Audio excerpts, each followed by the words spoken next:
BJP আরেকবার ক্ষমতায় এলে কি কি হতে পারে? সংক্ষিপ্ত চিত্র, পুরোটা না।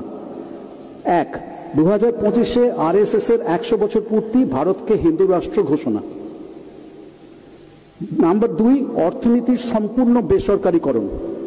নাম্বার 3, মার্কিনী মডেলে সর্বময় কর্তৃত্বে রাষ্ট্রপতি বা প্রেসিডেন্ট চালিত সরকার। 4, ইসরায়েল মডেলে সংখ্যালঘুদের প্রান্তিক শ্রেণীতে পরিণত করা এবং তাদের কর্ম ও বসবাসের স্বাধীনতা চূড়ান্তভাবে খর্ব। 5, হিন্দিকে একমাত্র জাতীয় ভাষা ঘোষণা। 6, শিক্ষা ব্যবস্থার সম্পূর্ণ হিন্দুকরণ এবং বিজ্ঞান বিরোধী কুসংস্কার এবং অপরীক্ষিত তন্ত্রমন্ত্রকে শিক্ষার পাঠ্যক্রমে বাধ্যতামূলক অন্তর্ভুক্তি। 7, নতুন আইনে রাজনৈতিক বিরোধিতা, শ্রমিক ইউনিয়ন করার অধিকার, কৃষকদের অধিকার, বাক স্বাধীনতা এবং মিডিয়ার স্বাধীনতা সম্পূর্ণ লোপ। 8, সারা দেশে এবং বিশেষ করে সীমান্ত এলাকায় হিটলারের গেস্টাপো বাহিনীর অনুকরণে গুপ্তচর বৃত্তি ও নজরদারি বাহিনী তৈরি, যেখানে আরএসএস ও গেরুয়া শিবিরের কর্মী ও স্বেচ্ছাসেবকদের কর্মসংস্থান হবে। কেন্দ্রীয় সরকারের অগ্নিপথ প্রকল্প তারই জ্বলন্ত উদাহরণ। 9, বিচার বহির্ভূত হত্যা, গুপ্ত হত্যা এবং ড্রোন ও রোবট জাতীয় কৃত্রিম বুদ্ধিমত্তার সাহায্য নিয়ে বিরোধিতা নিরঙ্কুশ কণ্ঠরোধ। 10, আমেরিকা এবং ইসরায়েল মডেলে প্রাইভেট বন্দিশালা নির্মাণ ও সম্প্রসারণ।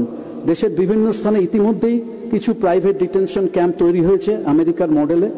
উদাহরণস্বরূপ আসামে তৈরি বিশ্বের দ্বিতীয় বৃহত্তম ডিটেনশন ক্যাম্পে একসঙ্গে প্রায় 3000 বন্দীকে রাখা যাবে। তারপর বিনামূল্যে বা নামমাত্র পারিশ্রমিকে বিভিন্ন লাভজনক সংস্থার কন্ট্রাক্ট দিয়ে এইসব বন্দীদেরকে দিয়ে কাজ করানো হবে, ঠিক আমেরিকা ও ইসরায়েলের মডেলে।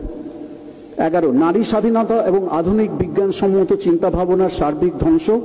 12, পাকিস্তান, বাংলাদেশ ইত্যাদি দেশের বিরুদ্ধে আগ্রাসন, অখণ্ড ভারত প্রতিষ্ঠার লক্ষ্যে। 13, জাতীয় সঙ্গীত এবং জাতীয় পতাকার পরিবর্তন। আপনারা ভেবে দেখুন কি করবেন। নমস্কার। এই যে ইনি ভদ্রলোক, যিনি মানে এই নরেন্দ্র মোদীর যে কূটনীতি রোলটাকে সামনে করলেন, তার জন্যে স্যালুট জানাবো। ঠিক আছে, আর এটা সাধারণ মানুষকে বুঝতে হবে, এটা বুঝতে হবে সাধারণ মানুষকে যে কোন খেলায় আমাদের নিয়ে যাচ্ছে। ঠিক আছে, এই নরেন্দ্র মোদীর মানে বিজেপির যে পলিসি না, এটা শেষে কি হবে জানেন?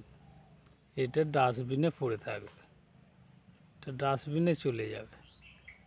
ঠিক আছে, কথাটা মিলিয়ে নিও। ওকে, তবে এতে ভয়ের কোনো কারণ নেই। মানে এই মোদির যে স্বপ্ন দেখছে ওটা আধরাই রয়ে যাবে, এতে কোনো ভয়ের কারণ নেই। এটা আমি চ্যালেঞ্জ করে বলতে পারি। ঠিক আছে, ওকে, বাই বাই।